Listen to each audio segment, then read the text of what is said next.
गजानन महाराज अध्याय पहिला. श्री गणेशाय नमः, श्री सरस्वते नमः, श्री जगदंबाय नमः, श्री दत्तोत्राय नमः, श्री गुरुदेवाय नमो नमः. जय जयाजी उदार कीर्ती, जय जयाजी प्रताप ज्योती, जय जयाजी हे गणपती गौरी पुत्रा मयुरेश्वरा. कार्यारंभी तुझे स्मरण करीता आले जन मोठमोठाले विद्वान साधू संत सत्पुरुष. तुझ्या कृपेची अगाध शक्ती विघ्न अवघी भस्म होती. कापुसाचा पाड किती अग्नी पुढे दयाघना. म्हणून आदरे वंदना करीत असे मी तुझ्या चरणा. सुरस करवी पद्य रचना दासगुरूच्या मुखाने. मी अज्ञान मंदमती नाही काव्य उत्पत्ती, परी तू वास केल्या चित्ती कार्य माझे होईल हे. आता आदि माया सरस्वती जी ब्रह्माची होय प्रकृती, जी कविवरांची ध्येय मूर्ती ब्रह्मकुमारी शारदा. त्या जगदंबे कारण असो माझे साष्टांग नमन. मी लेकरू आहे अजान, अभिमान माझा धरावा. तुझ्या कृपेची अगाध थोरी पांगडाही चढेगिरी. मुखा सभे माझारी देई व्याख्यान अस्खलित. त्या तुझ्या कीर्तीला कमीपणा ना आणि भला साय दासगुणाला ग्रंथरचनेचं करिया. आता हे पुराण पुरुषा पांडुरंगा पंढरीशा स्नांद रमेशा पाही माम दीनबंधू. तू सर्व साक्षी जगधार, तू व्यापक चराचर करता करविता सर्वेश्वर अवघे काही तूच तू. जगजन आणि जनार्दन तूच एक परिपूर्ण सगुण आणि निर्गुण तूच की रे माय बापा. ऐसा तुझा अगाध महिमा जो नकडे निगमागमा, तेथे काय पुरुषोत्तमा या गणूचा पाड असे. रामकृपा जेव्हा झाली तेव्हा माकडा शक्ती आली. गोपतेही बनले बरी यमुने तरी गोकुळात. तुझी कृपा वाया जाण नाही, धनाचे प्रयोजन चरणी होता अनन्य, तू त्याचे सहाय्य करशी. ऐसा संतांनी डांगोरा तुझा पिटला रमावरा, म्हणून आलो तुझ्या द्वारा आता विनमुख लावू नको. हे संत चरित्रच रचावया सहाय्य करी पंढरीराया. माझ्या चित्ती बसून या ग्रंथकळ सासनेई हा. हे भवांतक भवानीवरा नीळकंठ गंगाधरा. ओंकार रूपा त्र्यंबकेश्वरा वरद पाणी ठेवा शिरी. तुझे साह्य असल्यावर काळाचाही नाही दर. लोखंडाशी भांगार परिस करून ठेवीतसे. तुझी कृपा हास परिस लोखंड मी गणुदास. सहाय्य करी लेकरास पडते मजला लोटू नको. तुला अशक्य काही नाही अवघेच आहे तुझ्या ठाई. लेकरांसाठी धाव घेई ग्रंथ सुगम वदवावया. माझ्या कुडीची कुलदेवता कोल्हापूर वासिनी जगतमाता. तिच्या पदी ठेवितो माथा मंगलभाया कारणे. हे दुर्गे तुळजे भवानी, हे अपर्णे अंबे मृडानी. ठेवी तुझा वरद पाणी दासगुरूच्या शिरावर. आता वंदन दत्तात्रया पाव वेगी मसी सदया. गजानन चरित्र गाया प्रसादा सहस्फूर्ती दे. आता शालिद्यादी ऋषीश्वर वशिष्ठ गौतम पराशर ज्ञान विदो दिनकर त्या शंकराचार्या नमन असो. आता अवघ्या संत महंता नमन माझे सर्वता. दासगुरूच्या धरून आता ग्रंथ करवा लेखन.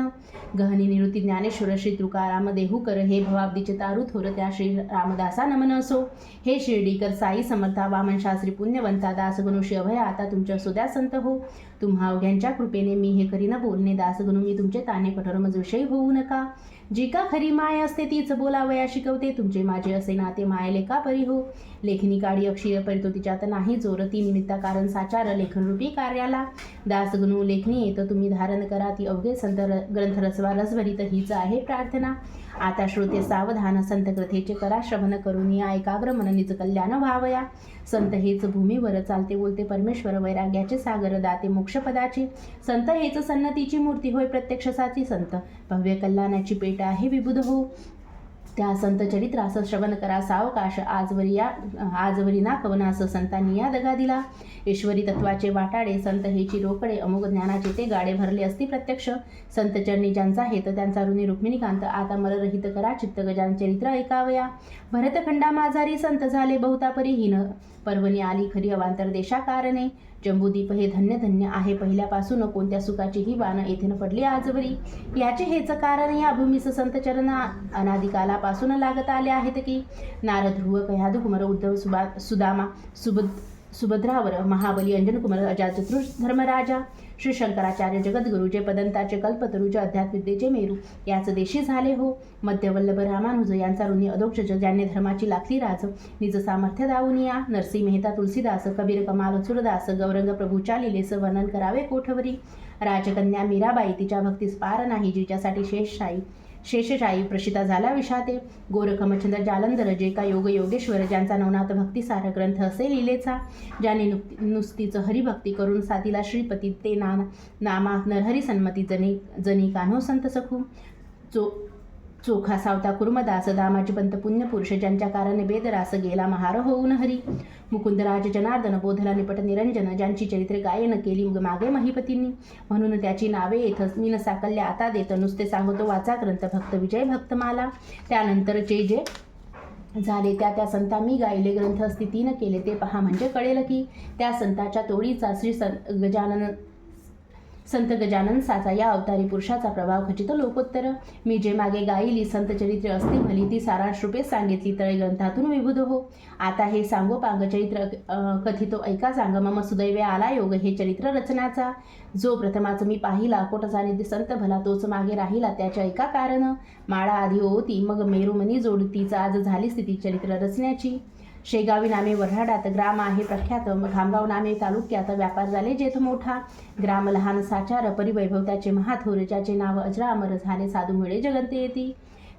त्या शेगावी सरोवरी भले गजानन कमल उदया आले जे सौरभे वेदिते झाले या अखिल ब्रह्मांडा. हा शेगाव खानीचा हिरा गजानन होय साचा प्रभाव त्या अवलियाचा अल्पमतीने वाणी मी. ते आता अवधारा गजानन चरणी प्रेम धरा येथे तुमचा उद्धार खरा होईल हे विसरू नका. गजानन चरित्र मेघ थोर तुम्ही श्रोते अवघे मोर चरित्र रूपी वर्षता निरनाचाला वाटे निसंशय. शेगावच्या पौरवासी परमभाग्याच्या निश्चयशी म्हणून लादले तयाशी श्री गजानन हे संतरत्न. जेव्हा करावे लागे पुण्य तेव्हा लाभती संत चरण संत श्रेष्ठ देवाहून ये विषयी शंका नसे. रामचंद्र पाटलांनी केली माझी विनवणी पंढरी क्षेत्री येऊनी कार्तिकीच्या वारीला. माझ्या मनी हेत होता गावे गजानन चरित्रापरी त्याची तत्वता संगत नाही लागली. त्या माझ्या वासनेची पूर्तता करण्यासाठी केली रामचंद्राची योजना या समर्थे.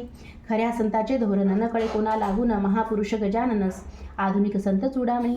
या महापुरुषाचा ठाव ठिकाणा कोणाचा वा पत्ता त्याच्या जातीचा ह्या दृष्टाना लागे की. जेवी ब्रह्माचा ठाव ठिकाणा न कळे कोणा लागून पाहून त्यात तल्लीन होती की. तेथे त्या हिऱ्याची खाण आहे कोणाची हे विचारी आणण्याची गरज मुळी राहत नसे. ऐन्य भीतरी गजानन आले शेगाव नगरी शके 1800 भीतरी माग वैद्य सप्तमीला. कोणी म्हणती जन समर्थाचे जे का स्थान श्री सज्जना त्या सज्जन गडाहून या देशी आले हो. परी याला पुरावा सबड नाही ऐसा बरवा परी काहीतरी असावा अर्थ त्यांच्या म्हणण्यात. लोक अवघे भ्रष्ट झाले नाना यातने गांजले त्यांच्यासाठी वाटते केले कौतुक ऐसे समर्थांनी. जगाचा कन्या उद्धार गजान रूपे अवतार धरून आले महावीर महीवर पुन्हा समर्थ सिद्धयोगी. कोणत्याही कलेवरी योगी पुरुष प्रवेश करी ऐसा प्रकार भूमीवरी जगद्गुरूंनी केला असे. गोरख जन्मला उकरड्यात कनिपा गजकरणात चांगदेव नारायण डोहात योनी वाचून प्रगटले. तैसेच तेथे काहीतरी झाले असावे निर्धारी. गजाननाची अंगे सारी योग होती योगाचे अवगत. त्यांच्या लीलेवरून पुढे कळेल तुम्हा लागून योगाचे अगाध महिमान त्याची सरी नाही कोणा. शेगावी माघमासी वैद्य सप्तमी ज्या दिवशी हा पावला ज्ञानराशी पदंता ते तारावया त्या वेळची तुम्हा कथा सांगतो मी ऐका आता. एक भाविक गृहस्थ होता नाम ज्याचे देवीदास. हा देवीदास सज्जन पातुरकराचा वंशज जाणा शाखा ज्याची मध्याधीन मठाधिपती होता तो. त्यांच्या एका मुलाची ऋतुशांती होती साची त्यानिमित्त भोजनाची तयारी होती त्याच्या घरा. उष्ट्रापत्रावरील रस्त्यावर टाकिल्या होत्या साचार घराची या समोर त्या देवीदास विप्राच्या. तो गजानन समर्थ सिद्ध योगी बसले होते तया जागी. एक बंडी होती अंगी जुन्या पुराण्या कापडाची. कोणत्याही उपाधीचे नाव नव्हते जवळीसाचे. पात्र पाणी प्यावयाचे होता एक भोपळा. कच्चे चिलिमा हातात जी होती तयाची स्वकृत. कुंभाराच्या भट्टीप्रत जिने नव्हते पाहिले. नासाग्र दृष्टी मुद्रा शांत. तपबल अंगी झळकत प्राचीचा बाल रविवत. वर्णन किती करावे. मूर्तियोगी दिगंबर भाव मावळला आपपर. आवड निवड साचार राहिली न जवळी जयाच्या. ती समर्थाची स्वारी वसून या रस्त्यावरी शोधनपत्रावरीचे करी केवळ निज लिहिलेने. शीत पडल्या दृष्टीप्रत तो मुखी उचलून घालीत. ते करण्याचा हाच हेत अन्न परब्रह्म कळवावया. काकी गरजून सांगे श्रुती अन्न हेच ब्रह्म निगुती. अन्न ब्रह्मोती ऐसे उक्ती उपनिषद ठाई असे. त्याची पटवावया खून शीते वेस्ती दयाघन. त्याचा सामान्य जना लागून भावार्थ तो कडला नसे. पंकटलाल आगरवाला होता रस्त्याने चालला. त्याने हा प्रकार पाहिला आपल्या त्या स्नेहासह. दामोदरपंत कुलकर्णी त्यांच्या स्नेहाचे नाव जाणे. दोघे तो प्रकार पाहून आश्चर्यचकित झाले आणि एकमेकाप्रत बोलू लागले ऐसे सत्य की याची करणी विपरीत वेड्यापरी दिसत असे. हा अनर्थी जरी असता तरी पात्र मागून घेता. देवीदासही याते देता काकी तोही सज्जन. द्वारी आलेला याचक लावीन सुज्ञ परत देख. काहीतरी चाले तर्क आणि एकमेकाप्रत बोलू लागले असे ही याची करणी विपरीत वेड्यापरी दिसत असे. हा अनर्थी जरी असता तरी पात्र मागून घेता. देवीदासही याते देता काकी तोही सज्जन. द्वारी आलेला याचक लावीन सुज्ञ परत देख. काही न चाले तर्क कृती वरून याच्या ह्या. पंकटलाल म्हणे पंतासी ऐसेच उभे राहा रस्त्याशी. आपण पाहू यत कृतीशी अजमावया कारणे. खरे साधू पिशापरी जगी वागी वरीवरी ऐसी व्यासाची वैखरी बोलली आहे भागवतात. कृतीने हा दिसे वेडा परी वाटे ज्ञान गाडा वा विमल ज्ञानाचा हुडा असावा की प्रत्यक्ष. ऐसा विचार परस्पर करू लागले साचार. रत्न असता समोर पारखी तोच जाणे त्या. पथे हजारो लोक गेले परी न कोणी पाहिले. या दोघा वाचून भले याचा विचार करा हो. हिरे गारा एका ठाई मिसळल्या असती जगा ठाई. पारखी तोच निवडून घेई गार टाकून हिऱ्याते. प्रथमा तो पुढे झाला बंकटलाला आगरवाला. गजाननाशी विचारण्याला विनयाने येणे या पत्रावळीच्या शोधना का हो करता कळेना. क्षुधा असेल आपण तरी तरतूद करू अन्नाची. त्याने ऐसे विचारले परीन उत्तर मिळाले. नुसते वरी पाहले उभे त्यांच्या मुखाकडे. तो सतेज कांती मनोहर दंड गर्दन पिळदार. भव्य छाती दृष्टी स्थिर. भुकटी ठाई झाली असे निजानंदी रंगलेला. ऐसा योगी पाहिला मौनेच नमस्कार केला. चित्ती संतोष पाहुनिया. देवीदास बुवाशी सांगू लागला प्रेमेसे. तुम्ही पात्र वाढून वेगेसे आणा एक बाहेर. देवीदासे तैसे केले. पक्वाने भरलेले पात्र आणून ठेविले द्वारासमोर स्वामी पुढे. ठेविलेल्या पत्रावरी भोजनाबेसी समर्थ स्वारी. चवीना कशाची अंतर येऊन मात्र उरली असे. अनुपम ब्रह्मरसाला जो पिऊन तृप्त झाला तो का मागतो गुळून न्याला. मिटक्या मारित बैसेल जो सार्वभौम नृपवर झाला असे साचार. अशा नराशी जहागीर मिळल्याचे प्रेम नुजले. अवघी पक्वाने एक केली आवड निवड नाही उरली. जठराग्नीची तृप्ती केली 2 प्रहराच्या समयाला. बंकटलाला ते पाहून पंताशी करी भाषण. ह्या वेळा म्हणालो आपण ती निसंशय झाली चुकी. सुभद्रेसाठी द्वार केला अर्जुन ऐसाच वेळा झाला. व्यवहाराचा विसर पडला करू लागले भलते भलते. तैसाचा हा ज्ञान जेटी मुक्तिरूप सुभद्रेसाठी. वेळा झाला कसवटी याची आता घेणे नको. धन्य आपले शेगाव दृष्टी पाहिला योगी राव. निरीच्छा हा जहागीर राव दिला हरीने जयाला. सूर्य माध्यान्नी आला भागभूमीचा तप्त झाला. पाखरेही आश्रयाला जाऊन बैसली वृक्षावर. ऐशाभर उन्हात हा बैसला आनंदात. हा ब्रह्मची होय साक्षात भयन कशाची उरले या. हा जेवला यथेच्छपणे तुंब्यामध्ये नाही पाणी.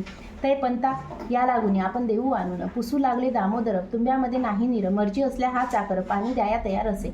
ऐसे शब्द ऐकले समर्थांनी हास्य केले. उभयतांशी पाहून वदले ते ऐका सांगतो. तुम्हा गरज असेल जरी तरी आणून घाला वारी. एक ब्रह्म जगदांतरी ओतप्रोत भरले असे. तुम्ही आम्ही भेद तेथ नाही उरला एकत्रित. परी जगत व्यवहार सत्य आचरला पाहिजे. अन्न भक्षिले देहाने म्हणून त्या पाहिजे पाणी. हा व्यवहार चतुरांनी अवश्य पाहिजे जाणीला. म्हणून तुमच्या चातुर्यासी गरज असल्या तुम्हासाची तरतूद करा पाण्याची म्हणजे अवघे संपले. हे भाषण ऐकता दोघे हर्षले तत्वता. बंकटलाल म्हणे पंता आपले आहे भाग्यधन्य. पाणी आणण्या दामोदर घरात गेले साचार. तो इकडे प्रकार काय घडला तो ऐका. कुपाच्या शेजारी हाड होता निर्धारी. तेथे जनावरे सारी पीत होती पाण्याला. तेथे जाऊन पाणी प्याले तृप्ततेचे ढेकर दिले. तो इतक्यात घेऊन आले पंत पाणी गडव्यात. हा ते गढूळ पाणी. हा ते गढूळ पाणी समर्थन लावा वदनी. ते जनावरा लागून योग्य आहे प्यावया. मी हे पहा आणले गोड निर्वळ थंडगार. वासित केले साचार वाळा घालून यामध्ये. ऐसे भाषण ऐकता महाराज बदले तत्वता. व्यावहारिक अवघ्या कथा ह्यानं सांगा आम्हा तुम्ही. हे चराचर ब्रह्मे व्याप्ते साचार. तेथे गढूळ निर्मळ वासित नीर. हे न भेद राहिले. पाणी तरी तोच आहे निर्मळ गढूळ तोच पाहे. सुवास गुवास दोन्ही रूप त्याचे निसंशय. पिणाराही वेगळा त्यापासून हा निराळा. ईश्वराची अगाध लीला 3 कळे नरजन्मी. ते दिले टाकून व्यवहारी गोविले मन. याचेच करा सदा मनन कशापासून जग झाले. ऐसे ऐकता समर्थवाणी दोघे गेले गहीवरून. अनन्य भावे समर्थचंद्र लोळावया तयार झाले. तो त्यांचा जाणून हेत महाराज निघाले पळत पळत. वायूच्या त्या गती प्रत अडथळा जगी कोण करे. या पुढील कथा पाही निवेदन होईल द्वितीयाध्यायी. अवधान द्यावे लवलाही त्या श्रवण करावया. हा श्री गजानन विजय ग्रंथ अल्लाद दाहो भाविका प्रत. हेच विनवणी जोडून हात ईश्वराशी दासगणू. श्री हरिहरा पर्णमस्तु शिवभवतु शिवभवतु. इति श्री गजानन विजय ग्रंथ प्रथमोध्याय समाप्त. ओम.